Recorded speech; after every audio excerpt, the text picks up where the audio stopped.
নমস্কার বন্ধুরা, শুরু হতে চলেছে কিন্তু এসআইআর। তো কোন 11টি নথি লাগবে এসআইআরে এবং কাদের কোনো নথি লাগবে না, চলুন বিস্তারিত আপডেট জেনে নিই।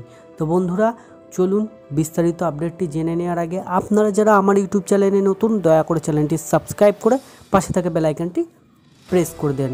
তো বন্ধুরা, স্পেশাল ইন্টেনসিভ রিভিশন বা এসআইআর ঘোষণা হলো বাংলায়। মঙ্গলবার 28 অক্টোবর থেকে এসআইআর শুরু হচ্ছে বাংলায়, এই সহ 12টি রাজ্যে। তো বন্ধুরা, 11টি যে নথি লাগবে এই 12 রাজ্যে, তো সঙ্গে যুক্ত রয়েছে কিন্তু আধার কার্ডও।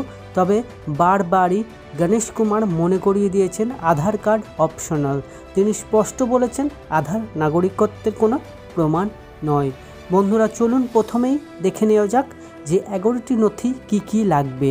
রাজ্য বা কেন্দ্র সরকারের কর্মসূচি বা আবাসপ্রাপ্ত কর্মসূচি হলে তার পরিচয়পত্র। আপনার নামে 1987 সালের 1 জুলাইয়ের আগের কোনো পরিচয়পত্র, সার্টিফিকেট বা কোনো ডকুমেন্ট যা ভারত সরকার বা রাজ্য সরকার দিয়েছে। ব্যাংক, পোস্ট অফিস এবং এলআইসির নথির গ্রাহ্য হবে।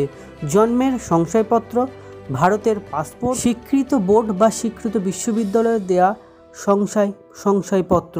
বন্ধুরা, যেখানে আপনার জন্মের সাল তারিখ উল্লেখ রয়েছে, রাজ্যের দেওয়া পার্লামেন্ট রেসিডেন্ট সার্টিফিকেট এবং বনাঞ্চলে যারা থাকেন তাদের ক্ষেত্রে বন অধিকার শংসাপত্র, ওবিসি, এসটি, ওবিসি এবং এসটি, এসএসসি বা অন্য কোনো কাস্টের হলে কাস্ট সার্টিফিকেট, জাতীয় নাগরিকত্ব বা এনআরসি যেখানে চালু হয়েছে সেই সমস্ত নথিপত্র, রাজ্য সরকার বা স্থানীয় প্রশাসনের তৈরি ফ্যামিলি রেজিস্টার, সরকারের দেওয়া জমির নথি, বাড়ির নথি অর্থাৎ দলিল বা পর্চা।